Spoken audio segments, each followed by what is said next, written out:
ಯುದ್ಧ ನಡೀತಿರೋದು America, Israel ಮತ್ತು Iran ಮಧ್ಯೆ ಆದ್ರೆ ಅದರ ಎಫೆಕ್ಟ್ ನಮ್ಮ ದೇಶದಲ್ಲಿರುವ ರೈತರ ಮೇಲೂ ಸಹ ಬೀರ್ತಾ ಇದೆ. ನಮ್ಮ ದೇಶದಲ್ಲಿರುವ ರೈತರು 1,00,000 ಕೋಟಿಗೂ ಅಧಿಕ ನಷ್ಟ ಹೋಗುವ ಸಾಧ್ಯತೆ ಕೂಡ ಇದೆ. ಸೊ ನಾವು ಈ ವಿಡಿಯೋದಲ್ಲಿ ನೋಡೋಣ, ಸಾವಿರಾರು ಮೈಲಿನ ದೂರದಲ್ಲಿ ನಡೆಯುವಂತಹ ಯುದ್ಧ ಯಾವ ರೀತಿ ನಮ್ಮ ದೇಶದಲ್ಲಿರುವ ರೈತರ ಮೇಲೆ ಪರಿಣಾಮ ಬೀರುತ್ತೆ ಅಂತ. ಹಾಯ್ ಎಲ್ಲರಿಗೂ ನಮಸ್ಕಾರ, welcome to my YouTube channel. So ಮುಂಚೆ ನಮ್ಮ ದೇಶ ಆಹಾರ ಧಾನ್ಯಗಳಿಗಾಗಿ ಬೇರೆ ರಾಷ್ಟ್ರಗಳನ್ನ ಅವಲಂಬಿಸಿತ್ತು. ಆದ್ರೆ ಈಗ ನಮ್ಮ ದೇಶ ಆಹಾರ ಧಾನ್ಯಗಳನ್ನ, ಹಣ್ಣುಗಳನ್ನ, ತರಕಾರಿಗಳನ್ನ, ಮಸಾಲೆ ಪದಾರ್ಥಗಳನ್ನ, ಮಾಂಸ, ಮೊಟ್ಟೆಗಳನ್ನ ಮತ್ತು ಹಾಲಿನ ಉತ್ಪನ್ನಗಳನ್ನ ಸಹ ಬೇರೆ ರಾಷ್ಟ್ರಗಳಿಗೆ ರಫ್ತು ಮಾಡ್ತಿದೆ ಮತ್ತು ಅದರಲ್ಲಿ ನಮ್ಮ ರಾಷ್ಟ್ರ ಮುಂಚೂಣಿಯಲ್ಲಿ ಸಹ ಇದೆ. ಸೊ ನಮ್ಮ ದೇಶದಿಂದ ರಫ್ತಾಗುವಂತಹ 30-35% ಅಷ್ಟು ನಾವು ಆಹಾರ ಧಾನ್ಯಗಳಾಗಲಿ, ಹಣ್ಣುಗಳಾಗಲಿ, ತರಕಾರಿಗಳಾಗಲಿ, ಮಾಂಸ, ಮೊಟ್ಟೆ ಇವುಗಳನ್ನೆಲ್ಲ ನಾವು ಗಲ್ಫ್ ಕಂಟ್ರಿಗಳಿಗೆ ರಫ್ತು ಮಾಡ್ತೇವೆ. ಮತ್ತೆ ಅದರಲ್ಲಿ ಮುಖ್ಯವಾಗಿ ಬಾಸುಮತಿ ಅಕ್ಕಿ. ನಮ್ಮ ರಾಷ್ಟ್ರದಿಂದ ಪ್ರತಿ ವರ್ಷ 30,000-35,000 ಕೋಟಿಗೂ ಅಧಿಕ ಮೌಲ್ಯದ ಬಾಸುಮತಿ ಅಕ್ಕಿಯನ್ನ ನಾವು ಈ ಗಲ್ಫ್ ಕಂಟ್ರಿಗಳಿಗೆ ರಫ್ತು ಮಾಡ್ತೀವಿ. ಅದರಲ್ಲಿ ಇರಾನ್ ಒಂದೇ ದೇಶ ನಮ್ಮ ದೇಶದಿಂದ 6,000 ಕೋಟಿಗೂ ಹೆಚ್ಚು ಬಾಸುಮತಿ ಅಕ್ಕಿಯನ್ನ ಖರೀದಿ ಮಾಡುತ್ತೆ. ಯುದ್ಧದ ಕಾರಣದಿಂದ ಈ ಬಾಸುಮತಿ ಅಕ್ಕಿಯನ್ನ ನಾವು ಆ ಗಲ್ಫ್ ಕಂಟ್ರಿಗಳಿಗೆ ರಫ್ತು ಮಾಡೋಕ್ಕಾಗ್ತಿಲ್ಲ. ಸೊ ಈ ಬಾಸುಮತಿ ಅಕ್ಕಿಗಳು ಪೋರ್ಟ್ಗಳಲ್ಲಿ, ಗೋಡಾನ್ಗಳಲ್ಲಿ ಹಾಗೆ ಶೇಖರಣೆಯಾಗಿ ಉಳಿದಿದೆ. ಸೊ ಇವುಗಳ ರೇಟು ಸಹ 7-10% ವರೆಗೂ ಇಳಿಕೆ ಕಾಣ್ತಾ ಇದೆ. ನಮ್ಮ ದೇಶದಿಂದ 80-90% ವರೆಗೂ ಮಾಂಸವನ್ನ ನಾವು ಈ ಗಲ್ಫ್ ಕಂಟ್ರಿಗಳಿಗೆ ರಫ್ತು ಮಾಡ್ತೇವೆ. ಸೊ ಈ ಯುದ್ಧದ ಕಾರಣದಿಂದ ಇವುಗಳ ಎಕ್ಸ್ಪೋರ್ಟ್ ಮೇಲೂ ಸಹ ಪ್ರಭಾವ ಬೀರ್ತಾ ಇದೆ. ಇನ್ನೊಂದು, ನಮ್ಮ ದೇಶದಿಂದ ಹಣ್ಣುಗಳನ್ನ ಸಹ ನಾವು ಈ ಗಲ್ಫ್ ಕಂಟ್ರಿಗಳಿಗೆ ರಫ್ತು ಮಾಡ್ತೇವೆ. ಅದರಲ್ಲಿ ಮುಖ್ಯವಾಗಿ ಮಾವಿನ ಹಣ್ಣು. ಇವಾಗ ಮಾವಿನ ಹಣ್ಣು ಸೀಸನ್ ಬರ್ತಾ ಇರೋದ್ರಿಂದ ಸೊ ನಮ್ಮ ದೇಶದಲ್ಲಿ ಉತ್ಪಾದನೆ ಆಗುವಂತಹ ಕೇಸರ್ ಮತ್ತು ಆಲ್ಫಾನ್ಸೋ ಮಾವಿಗೆ ಈ ಗಲ್ಫ್ ಕಂಟ್ರಿಗಳಲ್ಲಿ ತುಂಬಾ ಬೇಡಿಕೆ ಇದೆ. ಸೊ ಇವುಗಳನ್ನ ಸಹ ನಾವು ಈ ಗಲ್ಫ್ ಕಂಟ್ರಿಗಳಿಗೆ ರಫ್ತು ಮಾಡ್ತೀವಿ. ಸೊ ಇವಾಗ ಮಾವಿನ ಹಣ್ಣಿನ ಸೀಸನ್ ಆಗಿರೋದ್ರಿಂದ ಸೊ ರಫ್ತಿನ ಮೇಲೂ ಸಹ ಪ್ರಭಾವ ಬೀರ್ತಾ ಇದೆ. ಇನ್ನೊಂದು, ನಮ್ಮ ದೇಶದಿಂದ ಬಾಳೆಹಣ್ಣನ್ನ ನಾವು ಅತಿ ಹೆಚ್ಚಾಗಿ ಈ ಗಲ್ಫ್ ಕಂಟ್ರಿಗಳಿಗೆ 80% ಅಷ್ಟು ರಫ್ತು ಮಾಡ್ತೇವೆ. ಸೊ ಇವುಗಳನ್ನ ನಾವು ತುಂಬಾ ದಿನ ಸ್ಟೋರ್ ಮಾಡೋಕ್ಕಾಗೋದಿಲ್ಲ. ಸೊ ಇವುಗಳ ಮೇಲೂ ಸಹ ತುಂಬಾ ಪ್ರಭಾವ ಬೀರ್ತಾ ಇದೆ. ಸೊ ನಮ್ಮ ದೇಶದಿಂದ ದ್ರಾಕ್ಷಿ ಹಣ್ಣನ್ನ, ಕಿತ್ತಳೆ ಹಣ್ಣನ್ನ, ಮೋಸಂಬಿ ಹಣ್ಣನ್ನ, ಕಲ್ಲಂಗಡಿ ಹಣ್ಣನ್ನ ಮತ್ತು ಹಲವಾರು ಸೀಸನ್ ಫ್ರೂಟ್ಸ್ಗಳನ್ನ ನಾವು ಈ ಗಲ್ಫ್ ಕಂಟ್ರಿಗಳಿಗೆ ರಫ್ತು ಮಾಡ್ತಾ ಇದ್ದೇವೆ. ಸೊ ಇವುಗಳ ಮೇಲೂ ಸಹ ತುಂಬಾ ಪ್ರಭಾವ ಬೀರ್ತಾ ಇದೆ. ಇನ್ನೊಂದು, ನಮ್ಮ ದೇಶದಿಂದ ತರಕಾರಿಗಳನ್ನು ಸಹ ನಾವು ಈ ಗಲ್ಫ್ ಕಂಟ್ರಿಗಳಿಗೆ ರಫ್ತು ಮಾಡ್ತೇವೆ. ಅದರಲ್ಲಿ ಈರುಳ್ಳಿ ಆಗಿರ್ಬೋದು, ಆಲೂಗಡ್ಡೆ ಆಗಿರ್ಬೋದು, ಟೊಮ್ಯಾಟೊ ಆಗಿರ್ಬೋದು, ಬೆಂಡೆಕಾಯಿ ಆಗಿರ್ಬೋದು, ಮತ್ತೆ ಈ ಸೊಪ್ಪುಗಳಾಗಿರ್ಬೋದು, ಇವುಗಳ ಮೇಲೂ ಸಹ ತುಂಬಾ ಪ್ರಭಾವ ಬೀರ್ತಾ ಇದೆ. ಯಾಕಂದ್ರೆ ನಾವು ಇವುಗಳನ್ನ ತುಂಬಾ ದಿನ ಸ್ಟೋರ್ ಮಾಡೋಕ್ಕಾಗಲ್ಲ. ಹಣ್ಣುಗಳನ್ನ, ತರಕಾರಿಗಳನ್ನ ಇವುಗಳಲ್ಲಿ ನೀರಿನಾಂಶ ಜಾಸ್ತಿ ಇರೋದ್ರಿಂದ ಇವುಗಳು ಬೇಗ ಹಾಳಾಗ್ತವೆ. ಸೊ ನಾವು ಎಷ್ಟು ಬೇಗ ಇವುಗಳನ್ನ ರಫ್ತು ಮಾಡ್ತೀವೋ ಅಷ್ಟು ಉನ್ನತ ಮಟ್ಟದ ಕ್ವಾಲಿಟಿ ಇರೋದನ್ನ ನಾವು ಆ ರಾಷ್ಟ್ರಗಳಿಗೆ ರಫ್ತನ್ನ ಮಾಡ್ಬೋದು. ಸೊ ಅವಾಗ ನಮ್ಗೆ ಹಾಗೆ ಸ್ಟೋರ್ ಮಾಡೋಕ್ಕಾಗೋದಿಲ್ಲ. ಯಾಕಂದ್ರೆ ಇವುಗಳನ್ನ ತುಂಬಾ ಲಾರ್ಜ್ ಕ್ವಾಂಟಿಟಿಯಲ್ಲಿ ಪ್ರೊಡಕ್ಷನ್ ಮಾಡಿರ್ತಾರೆ. ಸೊ ಯಾವುದೇ ಪ್ರಾಪರ್ ಸ್ಟೋರೇಜ್ ವ್ಯವಸ್ಥೆ ಇರೋದ್ರಿಂದ ಸೊ ಇದ್ರ ಮೇಲೆ ತುಂಬಾ ಎಫೆಕ್ಟ್ ಆಗುತ್ತೆ. ಪ್ರತಿದಿನ 1 ಕೋಟಿಯಷ್ಟು ಮೊಟ್ಟೆ ಈ ಗಲ್ಫ್ ಕಂಟ್ರಿಗಳಿಗೆ ಎಕ್ಸ್ಪೋರ್ಟ್ ಆಗುತ್ತೆ.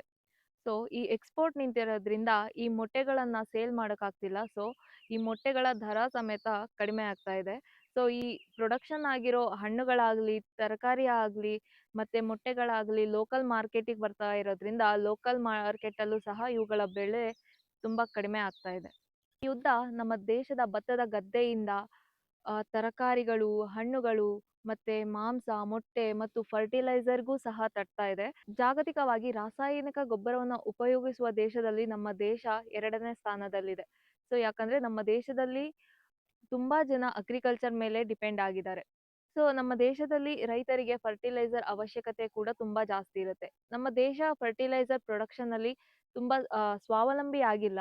ಸೊ ನಮ್ಮ ದೇಶದಲ್ಲಿ ಕೆಲವಷ್ಟೇ ನಾವು ಫರ್ಟಿಲೈಸರ್ ಅನ್ನ ಪ್ರೊಡಕ್ಷನ್ ಮಾಡ್ತೇವೆ. ಯಾಕಂದ್ರೆ ನಮ್ಮಲ್ಲಿ ರಾ ಮೆಟೀರಿಯಲ್ಸ್ಗೆ ಮಿತಿ ಇರೋದ್ರಿಂದ ಸೊ ನಾವು ಬೇರೆ ರಾಷ್ಟ್ರದಿಂದ ರಾ ಮೆಟೀರಿಯಲ್ಸ್ ಅನ್ನು ತರ್ತೀವಿ.